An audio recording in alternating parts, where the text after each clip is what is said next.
Gérard, 76 ans, vit depuis 4 ans dans cette résidence pour personnes âgées. Depuis qu'il a fait une chute, cet ancien professeur d'allemand a des problèmes d'équilibre. Alors, il se rend comme chaque semaine à une séance collective de soins numériques. Il va jouer à Medimove. Son objectif, battre son record en ramassant le plus de pièces d'or possible. Pensez à bien relâcher, à mettre tout votre poids dans les jambes. Parfait! Une rééducation sans même s'en apercevoir. J'ai pas l'impression de travailler, mais j'ai l'esprit plutôt centré sur le jeu. C'est-à-dire essayer de m'améliorer, quoi.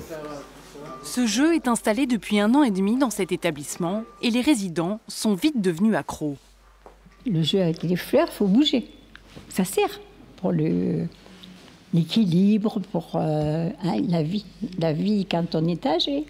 Et les champions, on fait des concours. On vient travailler toutes les parties du corps, mais aussi tout l'aspect psychique, cognitif, parce que ça va demander de la concentration, de l'attention, des réflexes. Voilà, donc tout ce qui se perd un petit peu en prenant de l'âge aussi. Aujourd'hui, l'un des créateurs de ce jeu vidéo conçu à Montpellier vient faire un premier bilan avec le directeur de l'établissement. Si j'enlève cette activité à nos résidents, je pense qu'ils vont venir me voir. Ce nouvel outil de rééducation sur mesure a été élaboré en étroite relation avec des médecins. Pour chaque jeu que nous développons, en fonction de la pathologie qu'on va adresser, on va aller voir le spécialiste du domaine pour savoir quels sont les besoins. Et une fois qu'on connaît ces besoins, on va pouvoir développer les jeux et aller les tester.